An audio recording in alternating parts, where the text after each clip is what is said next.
तब नारद जी ने घमंड से कहा, हे भगवान, यह सब आपकी कृपा है, करुणा निधान। भगवान ने देखा तो नारद जी के हृदय में गर्भ रूपी वृक्ष का अंकुर जम गया था सिया राम। अतः उसे तुरंत ही उखाड़ डालूंगा, क्योंकि हमारा प्रण हमारे सेवक का भला करने का है, जिससे नारद जी का भला हो और मेरा कौतुक भी हो जाए। मैं उस उपाय को अवश्य करूंगा सिया राम। तब अभिमान के सहित नारद जी भगवान के चरणों में सिर नवाकर चल दिए। इसके बाद श्री विष्णु भगवान ने अपनी माया को फैलाया और उन्होंने जो कठिन करनी की उसे सुनो सिया राम।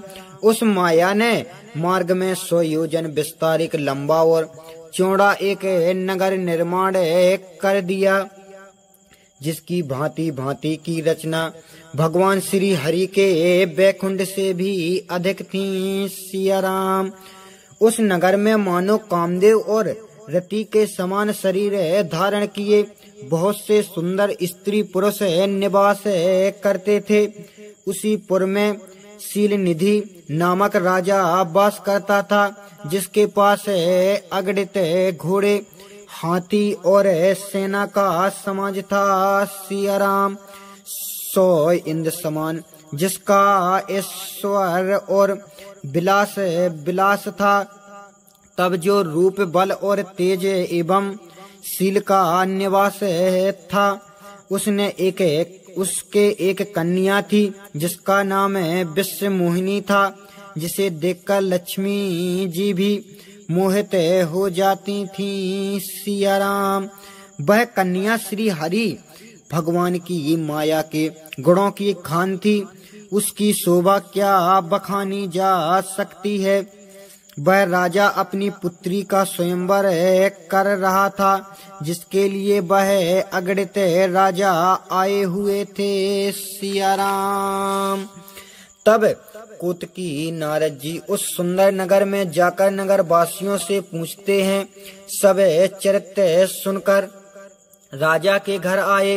राजा ने पूजा करके मुनि को बैठाया सिया राम।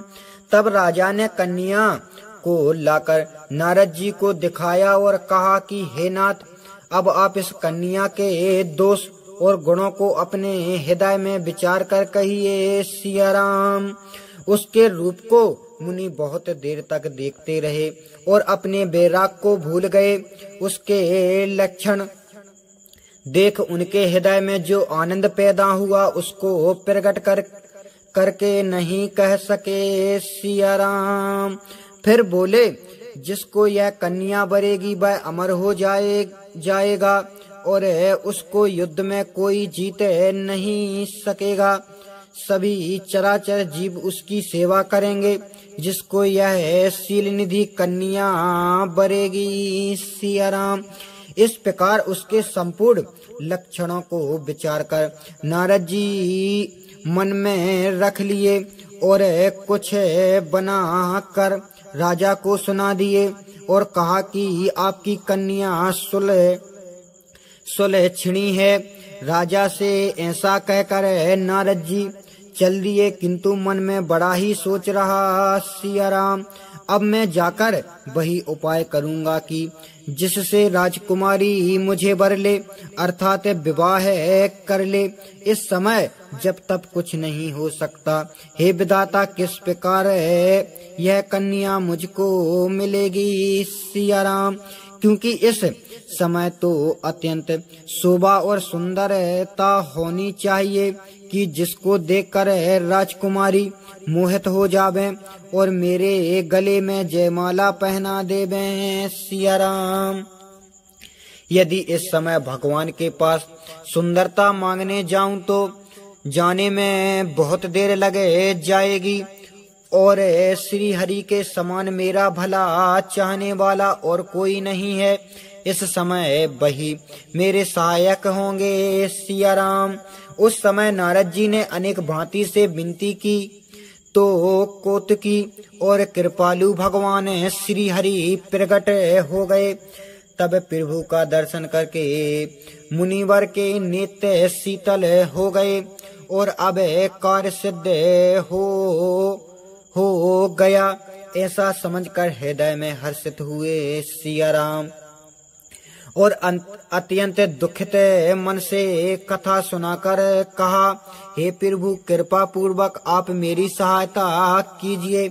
हे प्रभु मुझे अपना रूप दीजिए, क्योंकि दूसरे प्रकार से मैं उस राज कन्या को नहीं पाऊंगा। सिया राम, हे नाथ जिससे मेरी भलाई हो शीघ्र वही उपाय कीजिए, क्योंकि मैं आपका दास हूँ। तब अपनी माया को प्रबल देख दीनों पर दया करने वाले विष्णु जी ने हंसकर कहा, सिया राम, हे नारद जी सुनिए, जिस प्रकार आपका कल्याण होगा हम वही करेंगे। यह मेरी बात झूठी नहीं हो सकती। सिया राम, हे मुनि, हे योगी राज, जिस प्रकार रोग से संतप्त रोगी गरिष्ठ वस्तु खाने को मांगे तो वैद्य नहीं देते हैं, वैसे ही हमने भी आपका हित करने को विचारा है। यह कह भगवान अंतर्ध्यान हो गए। सिया राम, उस समय श्री नारद जी के माया के बस में पड़कर ऐसे विमूढ़ हो रहे थे कि श्री हरि भगवान की बात न समझ सके और फिर तुरंत वहां चले गए कि जहां स्वयंवर भूमि बनाई गई थी। सिया राम, स्वयंवर में बड़े बड़े राजा अपने अपने आसनों पर विराजमान थे। नारद जी के मन में प्रसन्नता थी कि मेरे पास तो अत्यंत सुंदर रूप है, अतएव दूसरों को यह कन्या भूलकर भी नहीं बरेगी। सिया राम, इधर मुनिवर नारद जी का हित करने वाले श्री रामचंद्र जी ने उन्हें ऐसा कुरूप कर दिया कि जो बखाना नहीं जा सकता। इस चरित्र को कोई भी नहीं देख पाया और सबने नारद जी को मुनि जानकर प्रणाम किया। सिया राम, वहां पर उन सारे भेदों को जानने वाले भगवान श्री महादेव जी दो गण मौजूद थे, जो परम कौतुकी ब्राह्मण का भेष धारण किए सब कुछ देखते फिरते थे। सिया राम, जिस समाज में नारद जी अपने मन में अधिक रूप का घमंड किए बैठे थे, उसी स्थान पर श्री महादेव जी के दो गण ब्राह्मणों के भेष में थे, इसलिए उन्हें कोई नहीं पहचान सका। सिया राम, वे नारद जी को सुना कर हंस कर कहते थे कि इन्हें तो अच्छी सुंदरता मिली है, इस छवि को देखकर तो राजकुमारी अवश्य रिझेंगी और विशेषता हरि भगवान समझकर इसको ही बरेंगी। सिया राम, नारद जी का मन तो मोहवश पराये हाथ में फंसा था और श्री महादेव जी के गढ़ प्रसन्नता से हंस रहे थे। यद्यपि नारद जी इन गढ़ों की अटपटी बातें सुन रहे थे, किंतु बुद्धि भ्रमित होने से बातें समझ में नहीं आई। सिया राम, उस विशेष चरित्र को किसी ने नहीं देखा, केवल उस रूप को कन्या ने देखा कि इसका मुख तो बंदरे के समान है। उस रूप को देखते ही उसके हृदय में बड़ा क्रोध उत्पन्न हुआ। सिया राम, तब वह राजकुमारी सखियों को साथ में लिए इस प्रकार की चाल से चली मानो राजहंस जा रहा हो, अपने कमल स्वरूप हाथ में जयमाला लिए सब राजाओं को देखती फिरती थी। सिया राम, जिस दिशा में श्री नारद जी फूले हुए बैठे थे, उधर तो उसने भूलकर भी नहीं देखा। इधर वर मुनि उचकते हैं और घबराते हैं, तो वह दशा देखकर श्री महादेव जी के गण मुस्कुरा रहे थे। सिया राम, उसी समय विष्णु जी राजा का भेष धारण करके वहां गए तो राजकुमारी ने हर्षित मन से जयमाला पहना दी। फिर तो विष्णु जी दुल्हन को लेकर चले गए। राजाओं का समाज निराश हो गया। सिया राम। नारद मुनि अत्यंत विकल हो गए, उनकी बुद्धि नष्ट हो गई, मानो गांठ से छूटकर मणि गिर गई है। तब श्री महादेव जी के गणों ने हंसकर कहा, जरा दर्पण में अपना मुख तो जाकर देखिए सिया राम। ऐसा कहकर दोनों डर के मारे भाग चले।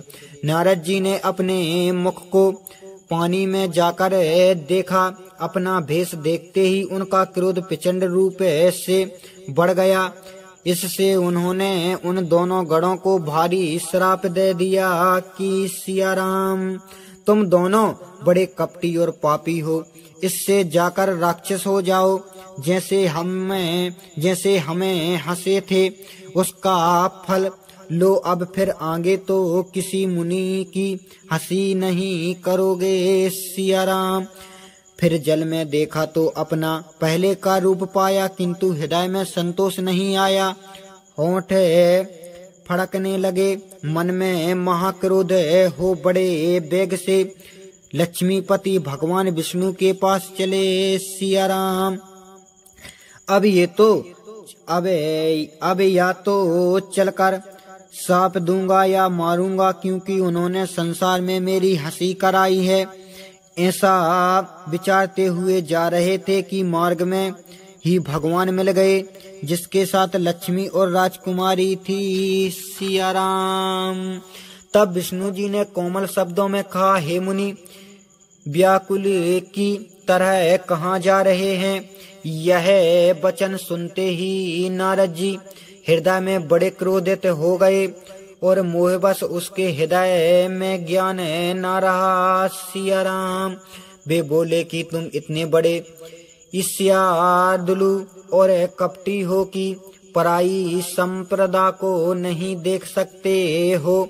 समुद्र मथने के समय महादेव जी को पागल बना दिया और देवताओं को भेजकर उनको विष पिला दिया सिया राम। इस प्रकार राक्षसों को मंदरा और कामदेव को विष देकर अपने परम सुंदर लक्ष्मी और को स्तुंभ मणि को ले लिया। अतः तुम सर्वदा ही कुटिल और कपट व्याहारी हो सिया राम। तुम पूरे स्वतंत्र हो, तुम्हारे सिर पर दूसरा कोई नहीं है। इससे जो मन को अच्छा लगता है वही करते हो। अच्छे को बुरा और बुरे को अच्छा करते हुए तुम्हारे हृदय में आश्चर्य और हर्ष कुछ नहीं होता सिया राम। सबको डहका कर धोखा देते हो। अत्यंत निर्भर हो, तुम्हारे हृदय में सर्वदा ही उत्साह बना रहता है। तुम्हें शुभ अशुभ कर्मों की कोई बाधा भी नहीं है और अभी तक तुम्हें किसी ने साधा भी नहीं है सिया राम। परंतु अब अच्छे घर पर न्योता दिया है, अपनी करनी का फल पाओगे। जैसा देह धारण करा मुझे छले हो। मेरा श्राप यही है कि तुम वही शरीर धारण करोगे सिया राम। तुमने बंदर के समान मेरा रूप कर दिया, अतः बंदर ही तुम्हारी सहायता करेंगे। तुमने मेरे घोर अपकार किया है। इस कारण स्त्री वियोग से दुखी होकर तुम भी दुखी होवोगे सिया राम। तब प्रभु ने श्राप को सिरोधार कर मन में प्रसन्न हो बहुत प्रार्थना की। पश्चात कृपा निधान ने अपनी माया की प्रबलता को खींच लिया सिया राम। और जब भगवान ने अपनी माया को हटा लिया तब ना तो वहाँ लक्ष्मी रही और ना राजकुमारी रही। अब तो नारद जी भयभीत हो प्रभु के चरणों में गिर पड़े और कहने लगे कि हे भक्तों के दुख हरने वाले, मेरी रक्षा करो सिया राम। हे कृपा निधान, मेरा श्राप व्यर्थ हो जावे। दीन दयालु ने कहा कि यह मेरी इच्छा पर है।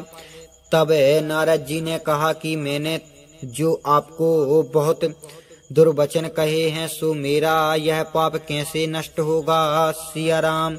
तब भगवान ने कहा, जाकर शिव सत्य नाम का जाप करो तो तुम्हारे हृदय को शीघ्र शांति हो प्राप्त हो जाएगी, क्योंकि मुझे शिव जी के समान दूसरा कोई प्रिय नहीं है। ऐसा विश्वास वे भूल कर भी ना त्यागिएगा। सिया राम। क्योंकि जिस पर महादेव जी की कृपा नहीं करते हैं, हे मुनि, वह हमारी भक्ति को नहीं पाता। ऐसा हृदय में धारण कर पृथ्वी पर जाकर विचारो, अब तुम्हारे पास माया नहीं जा सकती। सिया राम। बहुत प्रकार नारद जी को समझा बुझाकर भगवान अंतर ध्यान हो गए और नारद जी श्री रामचंद्र जी का गुणगान करते हुए सत्यधाम अर्थात बैकुंठ को चले गए। सिया राम।